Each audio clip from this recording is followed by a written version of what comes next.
Woo! What's going on, guys? Ormsform coming at you with another video. And I know it's been a while for a video, man, but today's video, we're going to be talking about Detroit Lions training camp. It's coming up. It's right around the corner. We do have some injury updates. This is basically what I'm just going to kind of talk about, just some injuries. If you guys follow me, I try to get every single day of training camp reported out there by the usual suspects like John Macaron, Tim Twentyman, Jeremy Reisman, Eric Schlitt, all those guys out there. I try to go to the best out there and I get that information from them and I bring it to you guys, give those guys all the credit, and we go from there. But I just kind of wanted to talk about some injury updates. Now, we had the rookies that reported. They came in on Saturday, yesterday, July 20th. The vets reported, I think, tomorrow and Tuesday, or just tomorrow, Monday, 22nd, 23rd. And then camp officially starts on the 24th, this Wednesday coming up. Finally here, no more mini camps, no more OTAs, none of that. We are officially into football season as of pretty much right now. But Wednesday, it officially starts. Now we got four players, placed on the injury list right now, and three of them are on the PUP list, the physically unable to perform list.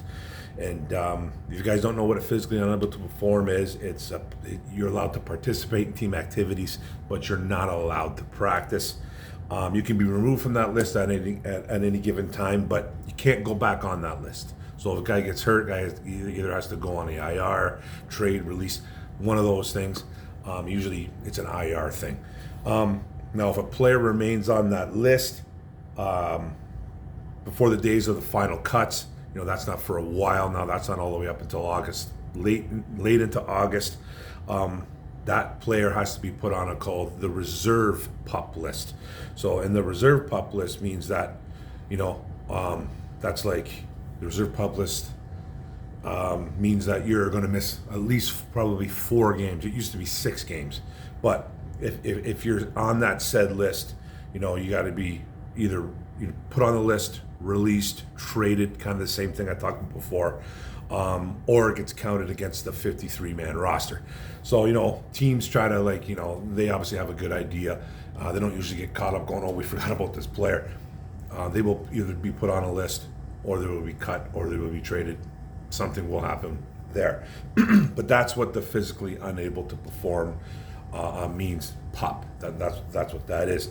So that reserve means you're missing 4 games. Used to be 6, by the way. Now it's 4. I think that stopped in 2022, a couple years back. So they knocked it down to 4 games instead of 6. But only 4 guys on a list, 3 on the PUP. Rookie, offensive lineman, Giovanni Manu, out of University of BC, was put on the NFI list. That's the non-football injury list. So that's something that didn't happen while he was practicing with the Lions. Don't know what happened to Giovanni Manu. I tried to look it up. I couldn't find it personally. We'll talk about it in a bit, but it looks like he probably hurt himself working out. That happens a lot, and so now he's kind of on that list. Hopefully it's nothing too serious, but you know what he is right now. He's a developmental player.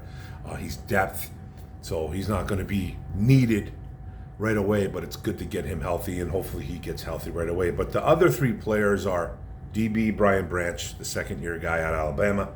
Nose tackle DJ Reader, been in the league for about 8 to 10 years, whatever. He's played for Houston, Cincinnati, and he blew out some of his quads. Blew out one quad, then blew out another quad in the following year, late into the year as a Bengal. And then outside linebacker, kind of slash defensive end, edge, Marcus Davenport. Okay, now let's talk about Reader first. Okay, let's talk about Reader. Torn quad, like I said, both those legs.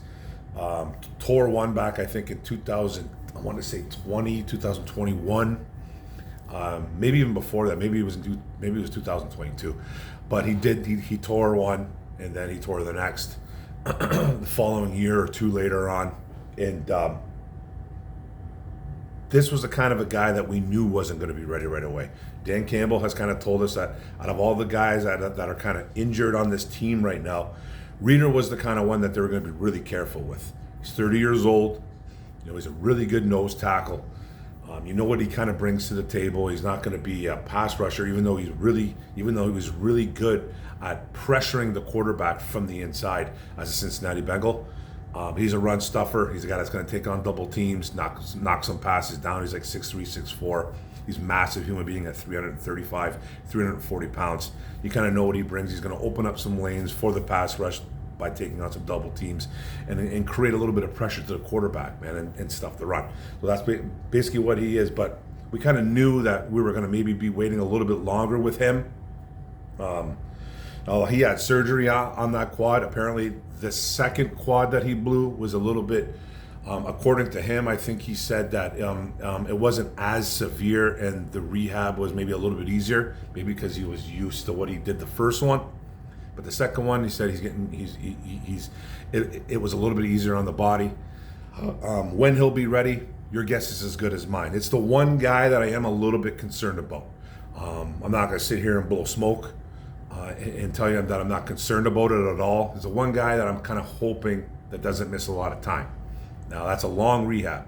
That is a very long rehab, those quads, and he's rehabbing that second quad that he blew, and that takes a long time. I believe his first one I think it was a 6 to 9 month kind of recovery time. He did play, he's missed some time over the years for those quads, and this has been a while too. I think he blew that second quad at Cincinnati last year. I believe it was late November. I think it was week 14 or 15. So if you're looking at 6 to 9 months, say November, happened November, surgery in December. So let's say a little bit December, January, February, March, April, May. Now we're going into June, July, which that's 8 months, August. So hopefully he's recovered by late August. He's probably going to miss a lot of training camp. I've already kind of prepared myself for him missing a lot of training camp. And I know a lot of people get mad at Brad Holmes for doing stuff like this, and it can be a little bit bothersome sometimes because he goes after a lot of injured guys. He does. Davenport's another one too. We'll talk about him in a second. He does do that, but he's a good player. He should be ready by the end of August. Hopefully he doesn't have to go on extended PUP or IR, or whatever it is, and miss another 4 games, 6 games, whatever it is. I believe it's 4. So we hope that doesn't happen. But this is a recovery. He's 30. You got to remember that. And he's a really good player, so we need him in the long haul than we do right away. That's just my opinion. So this could be a guy that we could be waiting on for a while. It's the one guy that I am concerned about. And then the next guy is Marcus Davenport. You guys know who Marcus Davenport is, drafted by the Saints a few years back. He's still only 27 years old. So he was drafted by them in the first round, 15th overall, something like that. Another guy that's been injured a lot in his career, played for Minnesota last year, only played in 4 or 5 games, missed like 13, had like 4 sacks though. Not a big sack total guy, even when he was healthy with the Saints. I think his biggest numbers in the sack department are 9.5. He's never hit double-digit sacks, but he can get to the quarterback. He can create some problems, create pressure, cause some havoc, chaos. Tackles for loss, does all that. He's a big dude at 6'5", 265, 270 pounds. He's not small. He's lanky. He's got long arms. He's got the length.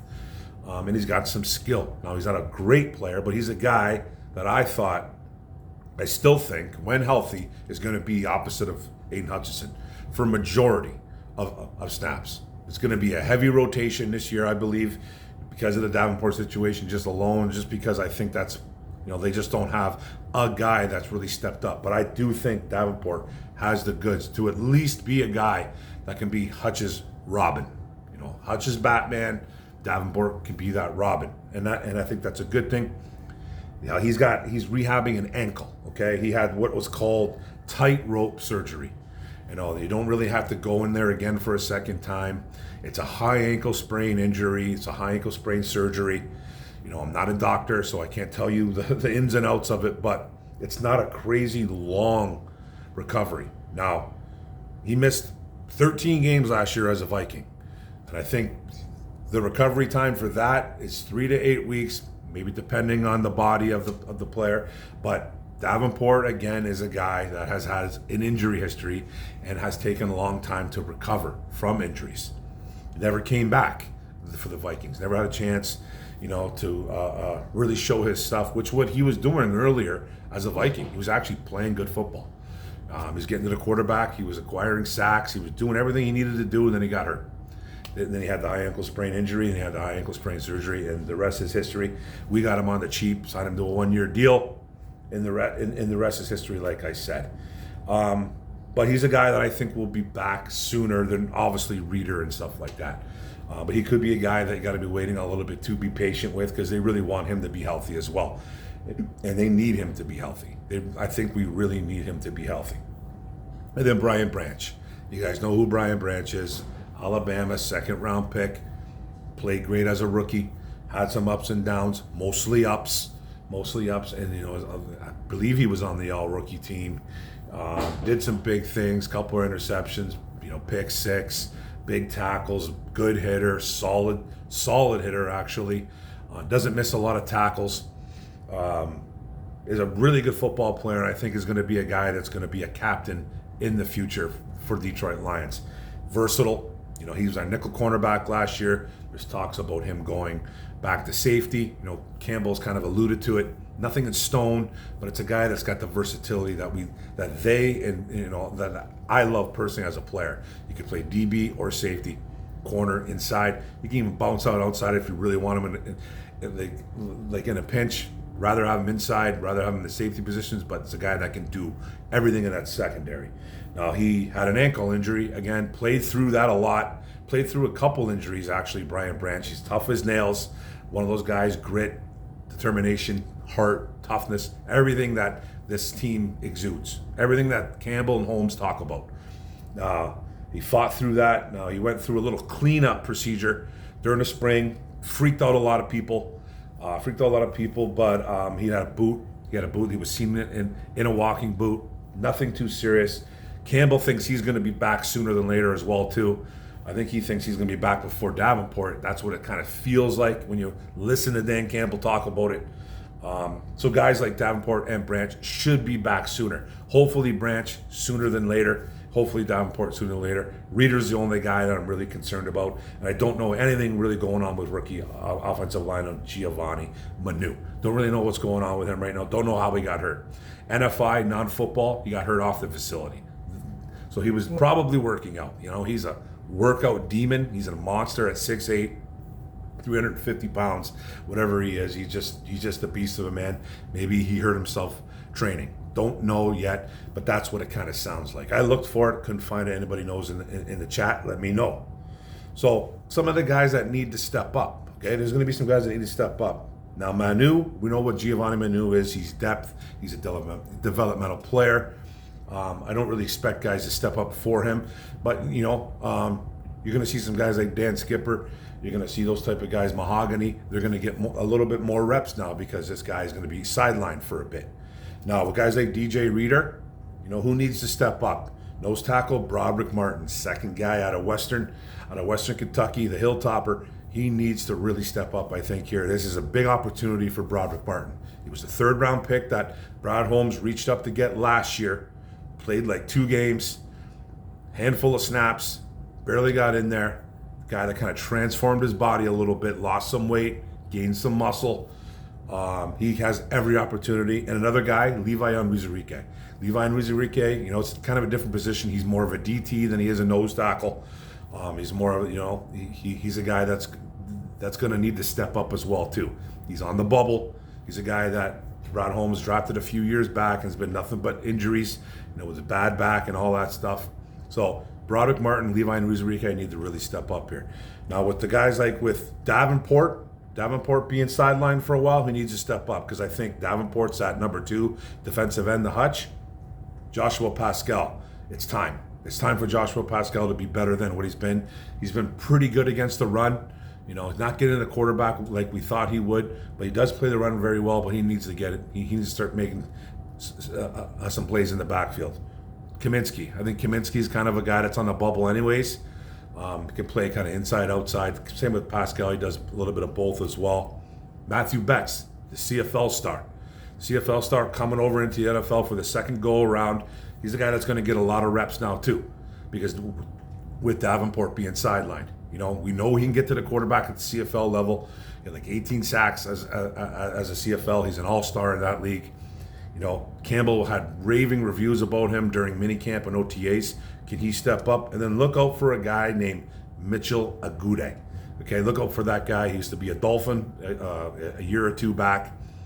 Kind of an undersized defensive end / outside linebacker. Got some giddy up to the quarterback. Might be a guy that is going to force coaches to kind of turn their heads on and go, oh, who is this kid? This could be a guy that could steal some snaps from somebody. I still think he's a practice squad guy, but it's a guy to look out for. And then James Houston. James Houston has every opportunity here. We saw what he did as a rookie, came onto the scene. Nobody really know who he was, and he had something like 7-8 sacks. He went off. He went absolutely berserk. So those guys are all going to have opportunities now. So it'd be nice to see these guys step up. And then with Brian Branch kind of being sidelined as well, he's versatile. So I'm going to be talking about two positions here. Rakestraw and Amik Robertson. Rakestraw, we drafted at Missouri. And then Amik Robertson was a kid that we grabbed as a free agent from the Las Vegas Raiders. Both can be nickel cornerbacks here. I think Rakestraw is the perfect nickel corner. Not saying he's the perfect player. I'm just saying that I think that's his position in the NFL. Rakestraw is one of the better man coverage guys in that draft last year. And I think he just fits nickel to a T. And Robertson, I think, he didn't really play that well as a nickel in Vegas. But, different schemes. It could be better here. Who knows? He was better as an outside guy. But I think he's more inside than he is outside, Robertson. And then another guy, Ife Melifonwu. We're talking about safeties. He's going to get a chance with him and Kirby. It's going to get a big chance here with Melifonwu kind of getting a lot of reps now in case they decided to move Brian Branch to the safety position. So a lot of Ife needs to step up. And you're going to see guys like Brandon Joseph, who's kind of making a little bit of noise.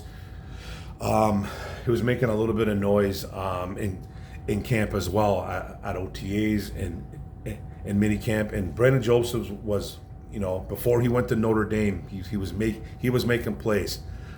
He was making plays, interception guy, ball hawk. So this is a guy that you got to keep an eye on, Brandon Joseph. And then CJ Moore. We brought him back from last year. He was the guy that we got rid of because due to that gambling stuff. He's more of a special teams guy, but he's going to get another opportunity as well. So that's just a little bit of a preview, guys, about what's coming up in the next few days. Wanted to make a video, haven't made a video in a while. But there's some stuff, there's some stuff obviously coming up, and it starts Wednesday. I'll try to get another video within the next couple of days. It's just kind of hard to find some stuff to talk about right now, but we'll find it. But for sure, Wednesday, 100%, that's when the ball really starts rolling. But I appreciate it, guys. Thanks for coming out. Thanks for coming to watch the video. Appreciate it. Don't forget to hit the subscribe button at the bottom right. Don't forget to hit the notification bell up top. Don't forget to hit that button, smash that bell, and don't forget to like, comment, share. Appreciate it, guys. Go Lions. Detroit versus everybody. Let's go. One pride, baby. Boom.